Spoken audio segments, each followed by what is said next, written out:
જિલ્લા ભાજપ ઉપપ્રમુખ સામે છેતરપિંડીની ફરિયાદ. સુરેશ પાનસુરિયા તેના ભાઈ પુત્ર સામે આ બીજી ફરિયાદ નોંધાઈ છે. ફરિયાદીને મિલકત અંગે લાલચ આપી ₹3 કરોડ પડાવ્યાનો આરોપ. હરણીસમા લિંક રોડ પર મિલકતમાં રોકડની ઓફર આપ્યાનો આરોપ. શરૂઆતમાં 1.5% અને બાદમાં 2% વળતરની લાલચ આપ્યાનો આક્ષેપ. રોકાણ પર વ્યાજ કે મૂડી પરત ન આપતા ફરિયાદ નોંધાઈ. 3 કરોડની છેતરપિંડી મામલે ઉપપ્રમુખ સહિત 5 સામે ફરિયાદ દાખલ. અગાઉ નીટ કાંડના મુખ્ય સૂત્રધાર દીક્ષિત પટેલે પણ ફરિયાદ કરી હતી.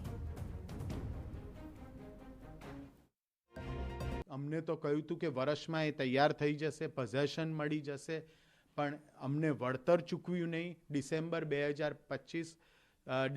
2024 સુધી, પછી જાન્યુઆરી 2025થી અમને વળતર નફો ચૂકવવાનું બંધ કરી દીધું અને અત્યાર સુધી એ 82 લાખની વળતરની રકમ વત્તા મૂડીની રકમ 3 કરોડ, કુલ 3 કરોડ 82 લાખ રૂપિયા અમોને લેવાના નીકળે છે. ફરિયાદીનું કહેવું છે કે તેમને વળતર અને મૂડી સહિત કુલ 3 કરોડ 82 લાખની રકમ લેવાની થાય છે, પરંતુ અમરેલીના જિલ્લા ભાજપ ઉપપ્રમુખે તેમને વળતરની રકમ ચૂકવવાનું પણ બંધ કરી દીધું. શ્રી સિદ્ધેશ્વર પ્રાઇમ પ્લસ નામની મિલકતમાં ફરિયાદીને દુકાનો પણ ફાળવાઈ હતી, જે અંગે તેમને ચેક અને રસીદ આપવામાં આવી હતી, પરંતુ મૂડી અને વળતરની રકમ પાછી ન આપતા ફરિયાદ નોંધવામાં આવી છે. ત્યારે પોતાના પૈસા પાછા મળે તેવી ફરિયાદી માંગ કરી રહ્યા છે.